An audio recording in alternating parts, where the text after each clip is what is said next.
خالد رضی اللہ عنہ اسلامی لشکر کے آگے تھے۔ وہ وادی حنین کے تنگ راستے میں داخل ہوئے تو صبح طلوع ہو رہی تھی۔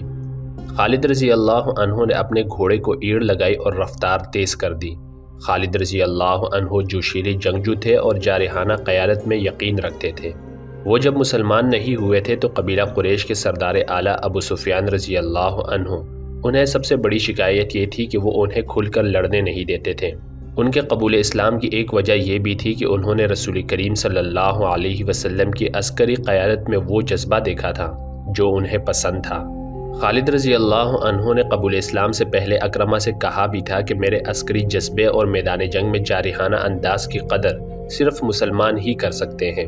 رسول اللہ صلی اللہ علیہ وسلم نے خالد رضی اللہ عنہ کی عسکری اہلیت اور قابلیت کی جو قدر کی تھی، اس کا ثبوت یہ تھا کہ وہ اتنے بڑے لشکر کے ہراول کے کمانڈر تھے۔ صبح طلوع ہو رہی تھی جب خالد رضی اللہ عنہ بن ولید کا ہراول کا دستہ گھاٹی والے تنگ راستے میں داخل ہوا۔ اچانک زمین و آسمان جیسے پھٹ پڑے ہوں۔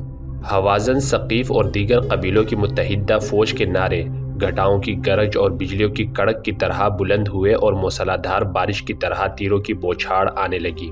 یہ تیر دائیں بائیں کی چٹانوں اور ٹیکریوں سے آ رہے تھے۔ یہ دشمن کی گھات تھی۔ مالک بن عوف اور درید بن السمہ نے دن کے وقت اپنے کیمپ میں کوئی سرگرمی ظاہر نہیں ہونے دی تھی۔ ایسے معلوم ہوتا تھا جیسے یہ جنگی کیمپ نہیں کسی قافلے کا پڑاؤ ہے۔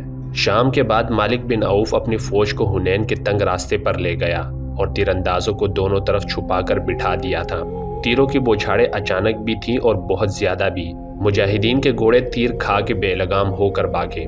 جو سوار تیروں سے محفوظ رہے وہ بھی پیچھے کو بھاگ اٹھے۔ تیروں کے بوچھاڑیں اور تند و تیز ہو گئیں۔ گھوڑے بھی بے قابو اور سوار بھی بے قابو ہو گئے۔ بھگدڑ مچ گئی۔ مت بھاگو! خالد رضی اللہ عنہ بن ولید تیروں کی بوچھاڑوں میں کھڑے چلا رہے تھے۔ پیٹھ نہ دکھاؤ، مقابلہ کرو، ہم دشمن کو۔ گھوڑوں اور سواروں کی بھگدڑ ایسی تھی کہ خالد رضی اللہ عنہ بن ولید کی پکار کسی کے کانوں تک پہنچتی ہی نہیں تھی۔ کوئی یہ دیکھنے کے لیے بھی نہیں رکتا تھا کہ خالد رضی اللہ عنہ کے جسم میں کتنے تیر اتر گئے ہیں اور وہ پیچھے ہٹنے کے بجائے وہیں کھڑے اپنے دستے کو مقابلے کے لیے للکار رہے ہیں۔ وہ آخر بھگدڑ کے ریلے کی زد میں آ گئے اور ان کے دھکوں سے یوں دور پیچھے آ گئے جیسے سیلاب میں بہہ گئے ہوں۔ جب بھگدڑ کا ریلا گزر گیا تو خالد رضی اللہ عنہ اتنے زخمی ہو چکے تھے کہ گھوڑے سے گر پڑے اور بے ہوش ہو گئے۔ ہراول کے پیچھے اسلامی فوج آ رہی تھی۔ اس کے رضاکاروں کا بے قاعدہ لشکر بھی تھا۔ ہراول کا دستہ بھاگتا دوڑتا پیچھے کو آیا تو فوج میں بھی بھگدڑ مچ گئی۔ ہراول کے بہت سے آدمیوں کے جسموں میں تیر پیوست تھے اور ان کے کپڑے خون سے لال تھے۔ گھوڑوں کو بھی تیر لگے ہوئے تھے۔ مالک بن عوف کی فوج کے نعرے جو پہلے سے زیادہ بلند ہو گئے تھے سنائی دے رہے تھے۔ یہ حال دیکھ کر اسلامی فوج بکھر کر پیچھے کو بھاگی۔ بعض مؤرخوں نے لکھا ہے کہ وہ قریش جو بے دلی سے مسلمان ہوئے تھے اور اسلامی فوج کے ساتھ آ گئے تھے، انہوں نے اس بھگدڑ کو یوں بڑھایا جیسے جلتی پر تیل ڈالا جاتا ہے۔ وہ نہ صرف بھاگے بلکہ انہوں نے خوف و ہراس پھیلایا۔ انہیں ایک خوشی تو یہ تھی کہ لڑائی سے بچے اور دوسری یہ کہ مسلمان بھاگ نکلے اور انہیں شکست ہوئی ہے۔ مسلمانوں کی کچھ نفری وہیں جا پہنچی جہاں سے چلی تھی۔ اس جگہ کو فوجی اڈا یعنی بیس بنایا گیا تھا۔ زیادہ تعداد ان مسلمانوں کی تھی جنہوں نے پیچھے ہٹ کر ایسی جگہوں پر پناہ لی جہاں چھپا جا سکتا تھا، لیکن وہ چھپنے کے لیے نہیں بلکہ چھپ کر یہ دیکھنے کے لیے وہاں رکے تھے کہ ہوا کیا ہے اور وہ دشمن کہاں ہے جس سے ڈر کر پوری فوج بھاگ اٹھی ہے۔ وہاں تو حالت یہ ہو گئی تھی کہ بھاگتے ہوئے اونٹ اور گھوڑے ایک دوسرے سے ٹکرا رہے تھے اور پیادے ان کے درمیان آ کر کچلے جانے سے بچنے کے لیے ہر طرف بھاگ رہے تھے۔ رسول کریم صلی اللہ علیہ وسلم نے اپنی فوج کی یہ حالت دیکھی تو آپ صلی اللہ علیہ وسلم بھاگنے والوں کے راستے میں کھڑے ہو گئے۔ آپ صلی اللہ علیہ وسلم کے ساتھ 9 صحابہ کرام تھے۔ ان میں 4 قابل ذکر ہیں: حضرت عمر رضی اللہ عنہ، حضرت عباس رضی اللہ عنہ، حضرت علی رضی اللہ عنہ اور حضرت ابو بکر رضی اللہ عنہ۔ مسلمانوں، رسول کریم صلی اللہ علیہ وسلم نے بلند آواز سے للکارنا شروع کر دیا: کہاں جا رہے ہو؟ میں ادھر کھڑا ہوں، میں اللہ کا رسول ہوں، مجھے دیکھو، میں محمد ابن عبداللہ یہاں کھڑا ہوں۔ مسلمان ہجوم کے قریب سے بھاگتے ہوئے گزرتے جا رہے تھے۔ آپ صلی اللہ علیہ وسلم کی آواز شور میں دب کر رہ گئی تھی۔ خالد رضی اللہ عنہ بن ولید کہیں نظر نہیں آ رہے تھے۔ وہ آگے کہیں بے ہوش پڑے تھے۔ اتنے میں قبیلہ حوازن کے کئی آدمی اونٹوں اور گھوڑوں پر سوار بھاگتے ہوئے مسلمانوں کے تعاقب میں آئے ان کے آگے ایک شتر سوار تھا جس نے جھنڈا اٹھا رکھا تھا۔ حضرت علی رضی اللہ عنہ نے ایک مسلمان کو ساتھ لیا اور اس شتر سوار علمبردار کے پیچھے دوڑ پڑے۔ قریب جا کر حضرت علی رضی اللہ عنہ نے اس کے اونٹ کے پچھلی ٹانگ پر تلوار کا وار کر کے ٹانگ کاٹ دی۔ اونٹ گرا تو سوار بھی گر پڑا۔ حضرت علی رضی اللہ عنہ نے اس کے اٹھتے اٹھتے اس کی گردن صاف کاٹ دی۔ حضور صلی اللہ علیہ وسلم ایک ٹیکری پر جا کھڑے ہوئے۔ دشمن کے کسی آدمی کی للکار سنائی دی، وہ رہا محمد صلی اللہ علیہ وسلم، قتل کر دو۔ تاریخ میں ان آدمیوں کو قبیلہ ثقیف کے لکھا گیا ہے جو اپنے آدمی کی للکار پر اس ٹیکری پر چڑھنے لگے جس پر رسول اللہ صلی اللہ علیہ وسلم کھڑے تھے۔ صحابہ کرام جو آپ صلی اللہ علیہ وسلم کے ساتھ تھے ان آدمیوں پر ٹوٹ پڑے۔ مختصر سے مارکے میں وہ سب بھاگ نکلے۔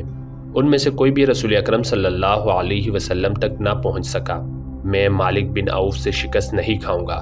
رسول اللہ صلی اللہ علیہ وسلم نے کہا، وہ اتنی آسانی سے کیسے فتح حاصل کر سکتا ہے؟ حضور صلی اللہ علیہ وسلم نے اپنی فوج کو بکھرتے اور بھاگتے تو دیکھ ہی لیا تھا۔ آپ صلی اللہ علیہ وسلم دشمن کو بھی دیکھ رہے تھے، بلکہ دشمن کو زیادہ دیکھ رہے تھے۔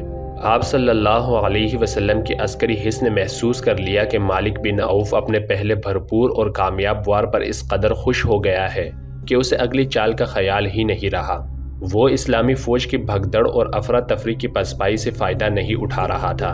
حضور صلی اللہ علیہ وسلم کو توقع تھی کہ مالک بن عوف کی متحدہ فوج مسلمانوں کے تعاقب میں آئے گی، لیکن تعاقب میں دشمن کے جو آدمی آئے تھے وہ تعداد میں تھوڑے اور غیر منظم تھے۔ اس کے علاوہ حضور صلی اللہ علیہ وسلم نے اپنے ہراول دستے کو پیچھے آتے بھی دیکھا تھا، اور آپ صلی اللہ علیہ وسلم نے معلوم بھی کیا تھا کہ ہراول کے کتنے آدمی شہید اور زخمی ہوئے ہیں۔ آپ صلی اللہ علیہ وسلم کو بتایا گیا کہ کئی ایک مجاہدین کے گھوڑے اور اونٹ زخمی ہوئے ہیں، شہید ایک بھی نہیں ہوا۔ اس سے رسول اللہ صلی اللہ علیہ وسلم نے یہ رائے قائم کی کہ یہ دشمن تیر اندازی میں اناڑی اور جلد باز بھی ہیں۔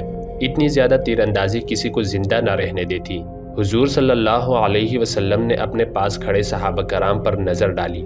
آپ صلی اللہ علیہ وسلم کی نظریں حضرت عباس رضی اللہ عنہ پر ٹھہر گئی۔ حضرت عباس رضی اللہ عنہ کی آواز غیر معمولی طور پر بلند تھی، جو بہت دور تک سنائی دیتی تھی۔ جسم کے لحاظ سے بھی حضرت عباس رضی اللہ عنہ قوی ہیکل تھے۔ عباس، حضور صلی اللہ علیہ وسلم نے کہا، تم پر اللہ کی رحمت ہو، مسلمانوں کو پکارو، انہیں یہاں آنے کے لیے کہو۔ اے انصار، حضرت عباس رضی اللہ عنہ نے انتہائی بلند آواز میں پکارنا شروع کیا، اے اہل مدینہ، اے اہل مکہ، آؤ، اپنے رسول کے پاس آؤ۔ حضرت عباس رضی اللہ عنہ قبیلوں کے اور آدمیوں کے نام لے لے کر پکارتے رہے اور کہتے رہے کہ اپنے رسول صلی اللہ علیہ وسلم کے اور اپنے اللہ کے رسول کے پاس آؤ۔ سب سے پہلے انصار آئے۔ ان کی تعداد معمولی تھی، لیکن ایک کو دیکھ کر دوسرا آتا چلا گیا۔ مکہ کے کچھ دوسرے قبیلوں کے لوگ بھی آ گئے، ان کی تعداد 100 ہو گئی۔ رسول کریم صلی اللہ علیہ وسلم نے دیکھا کہ قبیلہ حوازن کے بہت سے آدمی پسپا ہوئے مسلمانوں کی طرف دوڑے آ رہے تھے۔ آپ صلی اللہ علیہ وسلم نے ان 100 مجاہدین کو دشمن کے ان آدمیوں پر حملہ کرنے کا حکم دیا۔ مجاہدین ان کے عقب سے ان پر ٹوٹ پڑے۔ حوازن کے آدمی بوکھلا گئے اور مقابلے کے لیے سنبھلنے لگے، لیکن مجاہدین نے انہیں سنبھلنے کی مہلت نہ دی۔ ان میں سے بہت سے بھاگ نکلے، ان کے زخمی اور ہلاک ہونے والے پیچھے رہ گئے۔ وہ تو اچانک ایسے حالات پیدا ہو گئے تھے کہ مجاہدین میں بھگدڑ مچ گئی تھی، ورنہ وہ ہمیشہ اپنے سے کئی گنا زیادہ دشمن سے لڑے اور فاتح اور کامران رہے۔ انہوں نے دیکھا کہ عباس رضی اللہ عنہ کی پکار پر مسلمان رسول اکرم صلی اللہ علیہ وسلم کے حضور اکٹھے ہو رہے تھے، اور دشمن مسلمانوں کے چھوٹے سے گروہ کے جوابی حملے کو بھی برداشت نہ کر سکا۔ اور انہوں نے یہ بھی دیکھا کہ حوازن اور ثقیف ان کے تعاقب میں نہیں آ رہے تو کئی ہزار مجاہدین واپس آ گئے۔ رسول اکرم صلی اللہ علیہ وسلم نے انہیں فوراً منظم کیا اور دشمن پر حملے کا حکم دے دیا۔ خالد رضی اللہ عنہ بن ولید لاپتہ تھے۔ کسی کو ہوش نہیں تھا کہ دیکھتا کہ کون لاپتہ ہے اور کون کہاں ہے۔ وہی تنگ گھاٹی جہاں مجاہدین پر قہر ٹوٹا تھا اب متحدہ قبائل کے لیے موت کی گھاٹی بن گئی تھی۔ قبیلہ حوازن چونکہ سب سے زیادہ لڑاکا قبیلہ تھا، اسی لیے اسی کے آدمیوں کو آگے رکھا گیا تھا۔ یہ لوگ بلا شک و شبہ ماہر لڑاکا تھے، لیکن مسلمانوں نے جس قہر سے حملہ کیا تھا اس کے آگے حوازن ٹھہر نہ سکے۔ مسلمان اس خفت کو بھی مٹانا چاہتے تھے جو انہیں غلطی سے اٹھانی پڑی تھی۔ یہ دست بدست لڑائی تھی۔ مجاہدین نے تیغ زنی کے وہ جوہر دکھائے کہ حوازن گر رہے تھے یا مارکے سے نکلنے کی کوشش کر رہے تھے۔ رسول اکرم صلی اللہ علیہ وسلم مارکے کے قریب ایک بلند جگہ کھڑے تھے۔ آپ صلی اللہ علیہ وسلم نے للکار کر کہا، یہ جھوٹ نہیں کہ میں نبی ہوں، میں ابن عبد المطلب ہوں۔ حوازن پیچھے ہٹتے چلے جا رہے تھے۔ وہ اب وار کرتے کم اور وار روکتے زیادہ تھے۔ ان کا دم خم ٹوٹ رہا تھا۔ ان کے پیچھے قبیلہ ثقیف کے دستے تیار کھڑے تھے۔ مالک بن عوف نے چلا کر حوازن کو پیچھے ہٹا لیا۔ قبیلہ ثقیف کے تازہ دم لڑاکوں نے حوازن کی جگہ لے لی۔ مسلمان تھک چکے تھے اور ثقیف تازہ دم تھے، لیکن مسلمانوں کو اپنے قریب اپنے رسول صلی اللہ علیہ وسلم کی موجودگی اور للکار نیا حوصلہ دے رہی تھی۔ مسلمانوں کی تلواروں اور برچھوں کی ضربوں میں جو قہر اور غضب تھا اور ان کے نعروں میں اور للکار میں جو گرج اور کڑک تھی، اس نے ثقیف پر دہشت طاری کر دی۔ ثقیف کے لڑاکے جو عرب میں خاصے مشہور تھے تیزی سے پیچھے ہٹنے لگے اور پھر ان کے اونٹوں اور گھوڑوں نے بھگدڑ بپا کر دی۔ اس سے دشمن میں وہی کیفیت پیدا ہو گئی جو گھاٹی میں صبح کے وقت مسلمانوں میں پیدا ہو گئی تھی۔ حوازن بڑی بری حالت میں پیچھے کو بھاگے تھے۔ اب ثقیف بھی پسپا ہوئے تو ان کے اتحادی قبائل کے حوصلے لڑے بغیر ہی ٹوٹ پھوٹ گئے۔ وہ افراتفری میں بھاگ اٹھے۔ مالک بن عوف تنگ راستے سے دور پیچھے حوازن کے بھاگے ہوئے دستوں کو یکجا کر رہا تھا۔ اس کا انداز بتا رہا تھا کہ وہ جارحانہ کارروائی سے منہ موڑ چکا ہے اور اپنے دستوں کو دفاعی دیوار کے طور پر ترتیب دے رہا ہے۔ رسول اللہ صلی اللہ علیہ وسلم نے یہ ترتیب دیکھی تو آپ صلی اللہ علیہ وسلم اپنے لشکر کی طرف پلٹے۔ آپ صلی اللہ علیہ وسلم نے دیکھا کہ جو مجاہدین صبح کے وقت بھاگ گئے تھے وہ سب واپس آ گئے ہیں۔ حضور صلی اللہ علیہ وسلم نے حکم دیا کہ گھوڑ سواروں کو آگے لاؤ۔ ذرا سی دیر میں سوار پیادوں سے الگ ہو گئے۔ آپ صلی اللہ علیہ وسلم نے سواروں کو ایک خاص ترتیب میں کر کے حکم دیا کہ حوازن کو سنبھلنے اور منظم ہونے کا موقع نہ دو اور برق رفتار حملہ کرو۔ ان سواروں میں بنو سلیم کے وہ سوار بھی شامل تھے جن پر سب سے پہلے تیروں کی بوچھاڑ آئی تھی اور مسلمانوں کی جمعیت پارا پارا ہو گئی تھی، لیکن بنو سلیم کا کمانڈر ان کے ساتھ نہیں تھا اور وہ تھے خالد رضی اللہ عنہ بن ولید، جو ابھی تک کہیں بے ہوش پڑے تھے۔ رسول اکرم صلی اللہ علیہ وسلم نے اس سوار دستے کی قیادت زبیر رضی اللہ عنہ بن العوام کے سپرد کی اور انہیں حکم دیا کہ آگے جو درہ ہے اس پر مالک بن عوف قبضہ کیے بیٹھا ہے، اسے درے سے بے دخل کر دو۔ رسول کریم صلی اللہ علیہ وسلم نے جنگ کی کمان اپنے دستے مبارک میں لے لی تھی۔ آپ صلی اللہ علیہ وسلم کے اشارے پر زبیر رضی اللہ عنہ بن العوام نے ایسا برق رفتار اور جچت الحلہ بولا کہ حوازن جو ابھی تک بوکھلائے ہوئے تھے مقابلے میں جم نہ سکے اور درے سے نکل گئے۔ درہ خاصا لمبا تھا۔ رسول اکرم صلی اللہ علیہ وسلم نے زبیر رضی اللہ عنہ کے دستے کو درے میں ہی رہنے دیا اور حکم دیا کہ اب درہ جنگی اڈا ہوگا۔ آپ صلی اللہ علیہ وسلم نے دوسرا سوار دستہ آگے کیا جس کے کمانڈر ابو عامر رضی اللہ عنہ تھے۔ حضور صلی اللہ علیہ وسلم نے ابو عامر رضی اللہ عنہ کے سپرد کام کیا کہ اوتاس کے قریب متحدہ قبائل کا جو کیمپ ہے اس پر حملہ کرو۔